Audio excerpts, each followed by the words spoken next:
I don't know about you, but whenever I teach the theory of computing class, often we make diagrams like this, which in this case is a non-deterministic finite automaton. And one thing that I really don't like about it are these crossing transitions. And it's inevitable that we're going to have some crossing transitions if we don't plan for things. So I thought at one point, are these crossing transitions actually needed? Could we, for instance, move these transitions around to where we don't have any crossing transitions? And it's pretty obvious that it is true here because the only ones that are crossing is this epsilon transition right here, and we could just move the epsilon transition around. So is it always the case that we can just move transitions around and avoid edge crossings? So that's the thing that I want to address in this video. So what I'm going to be showing in this video is only positive results for where no matter what happens, we can always make a drawing that doesn't have edge crossings. So we usually call that a planar graph if we're talking about graphs. A planar graph, which means that no matter what, we can draw that graph somehow in the plane that avoids edge crossings. And so that's what I want to talk about today. The thing that we're going to be proving in this video is that no matter what model that you consider in the undergrad theory of computing class, so regular, context-free, and Turing machine languages, no matter what one you consider, there's a model for each one of those that avoids all edge crossings, which is pretty cool. So let's talk about regular languages first. So the thing that we're going to be proving is that every regular language has a planar, non-deterministic finite automaton. And actually, the non-deterministic part is really important here, because if you replace this with deterministic machines, then this is not true. And I invite you to try to come up with an example of that. So we actually do need the non-determinism here in order to show that this is true. And the really nice thing about NFAs is that they're very similar to another object for regular languages called regular expressions. And the nice thing about those is that they are defined inductively. So we can apply a proof by induction to get a result like this to show that no matter what regex you have, there's a corresponding NFA that's planar. So let's look at how you would prove such a thing. We're going to be proving this by structural induction. So by induction in this case means that no matter what regular language you consider, the regex that corresponds to that language. So let's let L be any regular language and let R be any regex for that language L. Then that means that this regex involves one of 6 possible cases. The 3 base cases are the empty set, the empty string, or a single character, and the 3 recursive cases are the union of 2 other regular expressions, the concat of 2 regexes, or the star of a regex. The first base case is when R is the empty set. If we make the NFA corresponding to that, then that is a very simple NFA. It's just a single state that's not accepting no transitions, nothing. And there's no transitions that cross, and so therefore, this NFA is planar. And it's going to be very similar for the other 2 base cases. Namely, if R is the empty string, then we can have a very similar NFA, which is just an accept state this time. The third base case is a little bit harder, not super hard, where it's just a single character, let's call it A, where A is a member of the alphabet corresponding to L. Then what this NFA would look like if you just do the standard conversion would be a single transition. Well, there aren't 2 transitions to cause a problem, and so there's no issue here. So then now we need to go on to the inductive cases. So in every inductive proof, we need an inductive hypothesis, which all you do is you take the thing that you're trying to prove, and instead of say every or for all, you say for some. Actually, there's a little bit more you have to do because we're going to be looking at 2 regexes and then doing unions and concats and stuff. And so we need to make this inductive hypothesis be about 2 regexes instead of 1, but it's the same idea. So for some regexes, R1 and R2, there exist planar NFAs, N1 and N2 for them. And of course, N1 corresponds to R1, N2 corresponds to R2. So the first inductive case is when this regex that we're building is the union of the two smaller guys. Okay, so what will that look like? Well, if we just do the standard conversion, we have a new start state that epsilon transitions into the start states for the original two NFAs. Well, let's just draw what they look like. Well, if the N1 machine is up here and the N2 machine is down here, as long as we make it so that the N1 machine is suitably higher than the N2 machine, which we can always do, we can always make the transitions as long as we want, then we just move this start state as far left as we need to, because these drawings are finite in size. And so therefore, this NFA is planar, because we can just move the NFAs far enough apart. And if we did the second inductive case, which corresponds to concat, so R is R1 concat R2, then we can do a very similar idea where we take the N1 machine and the N2 machine, but we put the N1 machine to the left of the N2 machine. So the start state is the start state of N1, and there are epsilon transitions from N1's final states, however many there are, to the start state of N2. But as long as we move them far apart and we have all of the final states of N1 on the right side, which we can do, as I'm going to briefly explain in a sec, then we can do this without any of these epsilon transitions running into each other. So how do you make sure that all the final states are on the right side? In all the base cases here, we have the final states on the right side. There aren't any here, but so all of them are on the right side. All of them are on the right side here. All of them are on the right side here. In fact, there's only one here. And you can always convert any NFA into an equivalent one, which has exactly one final state. And if we do this here and assume that N1 and N2 have their final states on the right side, then these have everything on the right side. And right here, all the final states of the conglomerate machine are on the right side. So as long as we make sure that star has every final state on its right side, then we're good to go. So to make some room, I'm going to eliminate these base cases, but we've already proven those, and those are super easy. So the third inductive case is R is equal to, let's say, R1 star. Then the standard conversion is to take the N1 machine, which corresponds to R1, and you have that be its start state. But what you do is you make a brand new final state at the beginning, epsilons your way into the start state of N1, and every final state of N1, the original box, epsilons their way back to this brand new start state. But not every final state is on the right side, because this state is over here.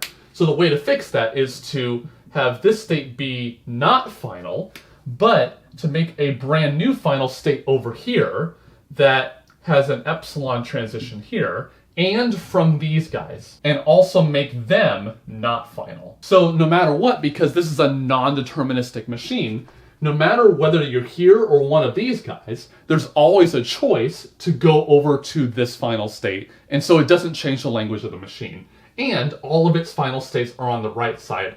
And combined with all the base cases, has exactly one final state on its right side. And so therefore, there's no issue with any of the recursive cases, because, so if you view N1 now in the context of the entire proof, all of the epsilon transitions coming back from N1's final states to this brand new start state, it looks like I've drawn more than one, but in fact, combined with all of the other recursive cases and base cases, there's exactly one. And so we can just have it go on top above N1, and because it's the rightmost state of N1 by assumption, and they come back if you have them go all the way over N1, and the transition from here just goes under all of this N1 business to this brand new final state. And it looks like there are multiple epsilon transitions here, but of course there's only one. And so therefore, we have proven that every regular language has a planar, non-deterministic machine. Okay, so the next result that I want to prove is that every context-free language has an equivalent planar push-down automaton. So if this context-free language happened to be regular, then the result that we just proven about NFAs will also carry over because every NFA can be converted into an equivalent PDA. But the issue might be, well, what about if this context-free language was not regular, that needed to utilize a stack of an equivalent PDA? So of course there's a known result that every context-free grammar can be converted into an equivalent PDA. That's true, but it's not necessarily planar. So what I'm claiming here is that they can always be made planar. And it's actually very simple to see. The proof is very simple once you understand what the context-free grammar to PDA conversion actually does. Link in the description. If we look at the CFG to PDA conversion, what does it actually do? The conversion says we're going to make 4 base states. So here's my start state. This first one's going to push on a special symbol, then another transition to push on the start symbol of the grammar, the starting variable, then a state in the middle called QLoop, and then another final transition which pops off this $sign and pushes nothing, it doesn't really matter here, to the only final state of the entire machine. But of course, there's a lot of other transitions which involve a bunch of self loops right here, which are going to read any symbol corresponding to a terminal of the grammar and pop it off the stack and push nothing. And all of that happens at the same time. And of course, this happens for all A in the terminal set corresponding to the CFG. But of course, these are not all the transitions because we got to convert every single one of the rules of the context-free grammar into something in the PDA. Well, what happens is that we look at each of the rules and pop off the variable on the left side. So if the rule is A goes to x1, x2, up to xn, where this is the right-hand side, this is the left side, then we have a loop of transitions that corresponds to popping off A, the variable right here, because that's going to be appearing on the stack, and then all of this stuff gets pushed onto the stack in reverse order, but it doesn't really matter. It gets pushed on in a certain way.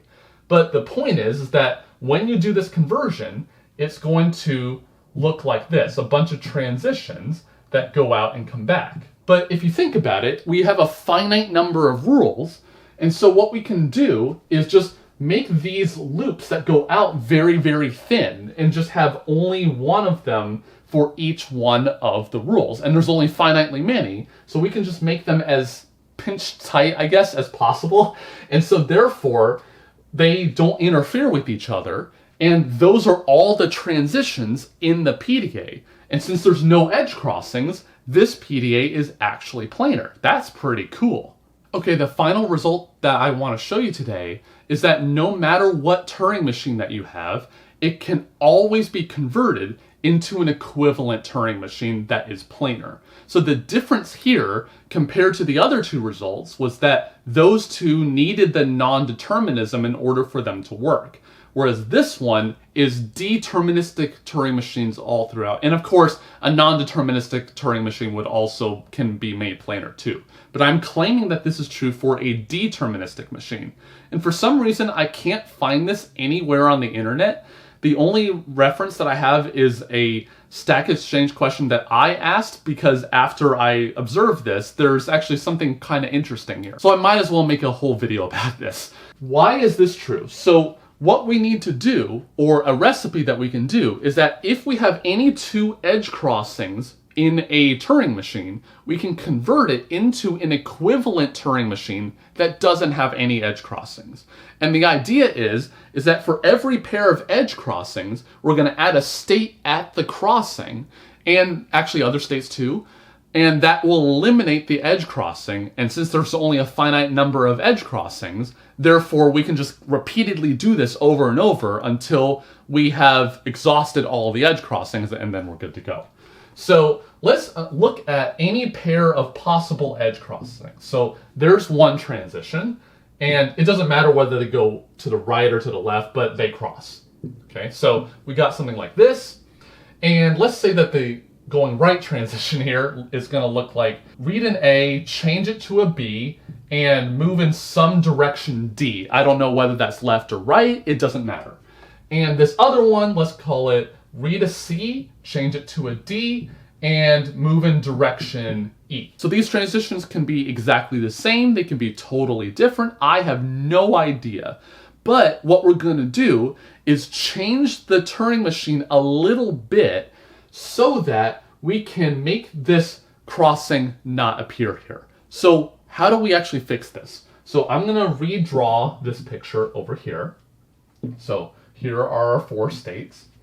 And what we want to do is, if we're in this state taking this transition, we want to end up here such that the state of the entire tape, the state and everything is exactly the same over here as it is here. So over here, we're going to be doing some more stuff than is over here. But once, if we're here and we end up here, taking that transition originally, then I want the status of the machine to be exactly the same here, as if nothing happened. But things did happen. So how do we do this? Well, this direction on either transition does not matter. It will not matter because Turing machines allow you to always move right. Well, depending on how you see it in the camera, move right. One of these two is right. So you can always move right in a Turing machine. And so therefore, what we're going to do is we're going to move right and then come back. And we're going to have a state in the middle that's going to mediate the intersection here. But we can't just glue these transitions together like this. Because if we do something like this, and we weren't thinking very carefully, then it might be possible that we're here and we go up this transition and are now allowed to go left because the thing that we're reading based off the transition allowed us to do that. So we don't want that to happen. And actually, if we do this, it will not work for sure because whatever this direction is, whether it's left or right, that means that, let's just say it's left.